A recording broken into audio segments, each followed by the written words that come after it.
मोरपंखाच्या सगळ्या श्रोत्यांचं मनापासून स्वागत. आज आश्विन शुद्ध सप्तमी अर्थात नवरात्रीतली 7वी माळ आणि घागरी फुंकण्याची अष्टमी.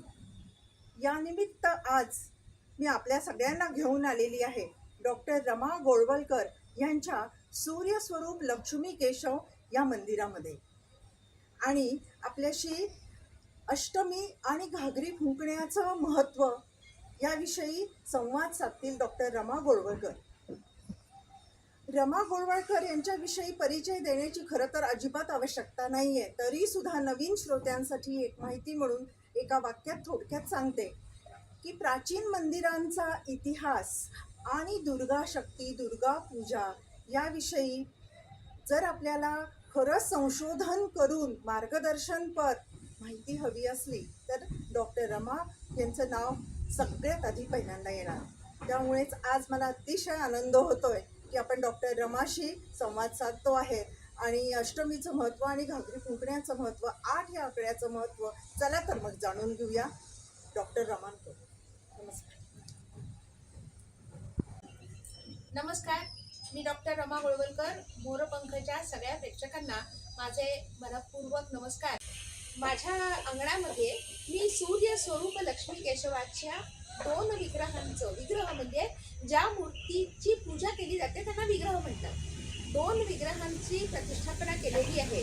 तर त्यातली लक्ष्मी ही अर्थातच आजची हिरोईन आहे, कारण नवरात्रीमध्ये आपण देवीचे विविध रूपांचं पूजन करत असतो. तर आजची जी अष्टमी आहे ती सप्तमीला लागून आलेली आहे आणि संध्याकाळच्या वेळेला अष्टमी असल्यामुळे आज घागरी फुंकण्याचा देखील कार्यक्रम करण्यात येतो. तर देवी 9 दिवसाकरता आपल्या माहेरी आलेली आहे अशी संकल्पना या नवरात्रीची आहे. आणि मग तिच्या सगळ्या मैत्रिणी मिळून घागरी फुंकण्याचा खेळ खेळतात. या संकल्पनेतून मग तो घागरी फुंकण्याचा कार्यक्रम हा अष्टमीच्या दिवशी संध्याकाळी करण्यात येतो. आता आपण जाणून घेऊया लक्ष्मीचं महत्त्व, कारण आज महालक्ष्मी पूजन आहे आणि सरस्वती पूजन देखील आहे.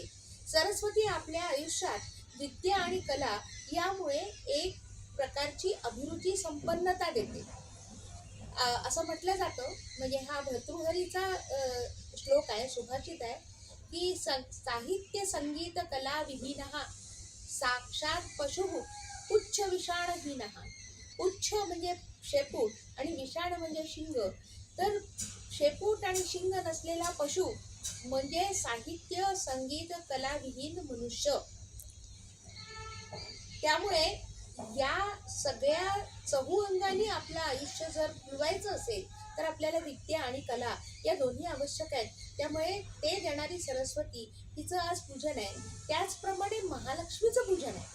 महालक्ष्मी आपल्याला संपन्नता देते, संपदा देते, आपल्याला विविध साधन सामुग्री उपलब्ध करून देते आणि त्या साधन सामुग्री वापरण्याची जी काही अक्कल, हुशारी म्हणजे बुद्धी आणि तर्क या दोन्ही गोष्टी देत असते. उदाहरणार्थ तुमच्याकडे अतिशय उत्कृष्ट असा आयफोन किंवा दुसऱ्या कुठल्याही कंपनीचा फोन आहे, परंतु तो जर तुम्हाला वापरताच येत नसेल तर त्याचा काहीही उपयोग नाही. म्हणजे साधन आहे, सामग्री आहे, परंतु तिचा वापर करण्याची जर अक्कल, हुशारी नसेल तर त्याचं काय करणार तुम्ही. त्यामुळे या दोन्ही गोष्टी आवश्यक आहेत. म्हणजे ते वापरण्याची जी व्यवहार कौशल्य आणि चातुर्य आहे ते पण पाहिजे आणि साधन सामुग्री योग्य प्रकारे वापरता पण आली पाहिजे. ती उपलब्ध होण्यासाठी लागणारा पैसा हा देखील आपल्याकडे असला पाहिजे. या सगळ्या गोष्टी आपल्याला महालक्ष्मी देत असते. त्यामुळे महालक्ष्मीचं आपल्या आयुष्यातलं महत्त्व काय, तर भारतीय संस्कृतीने आपल्या जीवनाची उद्दिष्ट ठरवत असताना असं सांगितलेलं आहे की तुम्ही 4 पुरुषार्थ केले पाहिजेत. पहिलं म्हणजे तुमचं कर्तव्य तुम्ही केलं पाहिजे, ज्याला आपण धर्म म्हणतो. धर्म हा फक्त कर्तव्यापुरताच मर्यादित नाही, तर तुमच्या स्वभाव गुणानुसार तुम्ही आयुष्य जगलं पाहिजे. उदाहरणार्थ पक्षी आहे तर तो उडणार, उडणं हा त्याचा धर्म आहे. मासा आहे तर तो पोहणार, पोहणं हा त्याचा धर्म आहे. मनुष्य आहे तर त्यांनी दया करणं आवश्यक आहे, कारण दया करणं हा त्याचा धर्म आहे. अशाच प्रकारे आईप्रती, वडिलांप्रती, पत्नी प्रती, त्याच्यानंतर आपले जेवढे नातेवाईक आहे, भाऊ बहीण त्यांच्या भावजया, आपली मुलं, आपली नातवंड या प्रत्येकाच्या संदर्भात आपल्याकडे काहीतरी कर्तव्य आपल्या असतात. निहित कर्तव्य म्हणतो आपण त्यांना. समाजाप्रती देखील आपलं कर्तव्य असतं आणि ते सगळं कर्तव्य जेव्हा आपण पार पाडत असतो त्यात कुठल्याही प्रकारचा व्यभिचार करत नाही किंवा भ्रष्टाचार करत नाही, त्याला धर्म असं म्हणतात.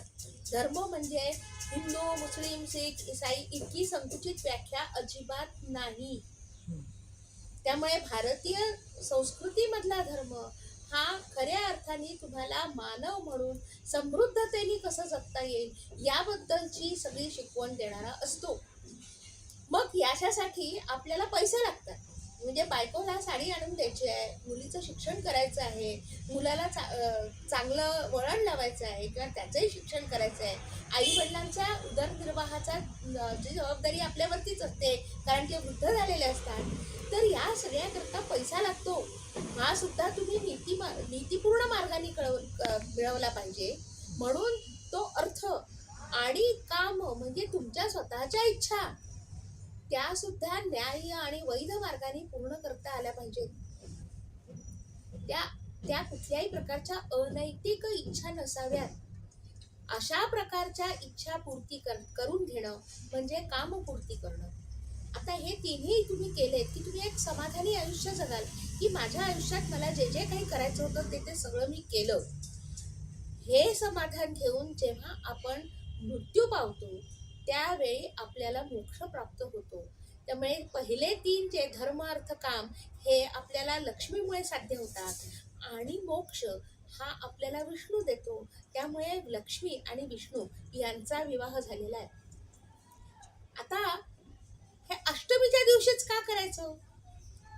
तर अष्टमी ही संपूर्ण नवरात्रातली सर्वात मोठी तिथी आहे. कारण 8 या आकड्याचा संबंध देवीशी आहे आणि 9 या आकड्याचा संबंध हा परमेश्वराशी आहे. 0, 1 आणि 9 हे 3 आकडे परमेश्वराला आहे आणि एवढा एकच 8 आकडा तो मात्र आपण देवीला दिलाय आणि पंचमी देवीला दिलेली आहे. कारण श्री पंचमी असते, वसंत पंचमी असते, त्यानंतर ललिता पंचमी असते. अशा पंचमी आपण देवीला दिलेली आहे.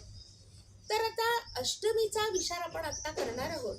तर 8 या आकड्याचा पाढा जर आपण म्हणायला सुरुवात केली, पाढा म्हणजे काय तर 8 एक 8, 8 दुने 16, 8 त्रिक 24 म्हणजे 8ला 2नी गुणलं तर 16 येतात, 3नी गुणलं तर 24 येतात. आता बघा 8 पासून आपण सुरू केलं, 16 हा आकडा आला. जर 8ला 2नी गुणलं तर 1 आणि 6 किती होतात? 7. म्हणजे 1 आकडा कमी झाला. मग 8 त्रिक 24 म्हणजे 8ला 3नी गुणलं तर 24 येतात. 2 आणि 4 किती होतात? 6. 8 चौक 32 म्हणजे 3 आणि 2 5. अशा प्रकारे 1 1 1 1 आकडा कमी होत जातो आणि जेव्हा तुम्ही शेवटी येता त्यावेळेला तुमच्याकडे 9 हा आकडा उरलेला असतो. 8 9 72, 7 आणि 2 72.